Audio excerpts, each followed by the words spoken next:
విమానాన్ని హైజాక్ చేస్తే ఏ దేశంలోనైనా ఏం చేస్తారు? అక్కడి చట్టాలను బట్టి జైలు శిక్ష విధించి కటకట్టాలో తోసేస్తారు. నేర తీవ్రతను బట్టి కొన్ని దేశాల్లో మరణశిక్ష కూడా విధిస్తారు. కానీ ఉగ్రవాదులపై ప్రేమతో పాకిస్తాన్ ప్రభుత్వం మరణశిక్షను రద్దు చేసింది. ఇకపై విమానం హైజాక్ చేసిన పట్టుబడిన ఉగ్రవాదులకు అక్కడ మరణదండన ఉండదన్నమాట. ఇందుకోసం ఏకంగా చట్టంలోనే సవరణలు చేసింది.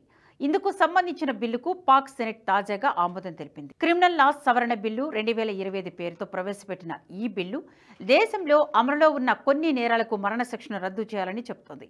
ముఖ్యంగా మహిళలను బహిరంగంగా వివస్త్రాలను చేయడం, అవమానకరంగా ప్రదర్శించడం, అలాగే హైజాకర్లకు ఆశ్రయం కల్పించడం వంటి నేరాలకు పాల్పడినా వారికి మరణశిక్ష పడదు. మరణశిక్ష స్థానంలో జీవిత ఖైదు విధిస్తారు. ఈ చట్ట సవరణ వెనుక పెద్ద కథే ఉంది. యూరోపియన్ యూనియన్తో పాకిస్తాన్కు ఉన్న generalised system of preferences plus వాణిజ్య ఒప్పందం ప్రకారం అంతర్జాతీయ మానవ హక్కుల నిబంధనలను పాటించాలి.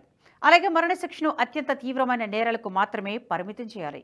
ఈ నిబంధనలకు అనుగుణంగా పాకిస్తాన్ చట్టాల్లో మార్పులు తీసుకొచ్చారు. అందువల్ల ప్రస్తుతం మరణశిక్ష విధించబడుతున్న 2 నేరాలకు బదులుగా జీవిత ఖైదు, అలాగే భారీ జరిమానాలు విధించేలా సవరణలు చేశారు.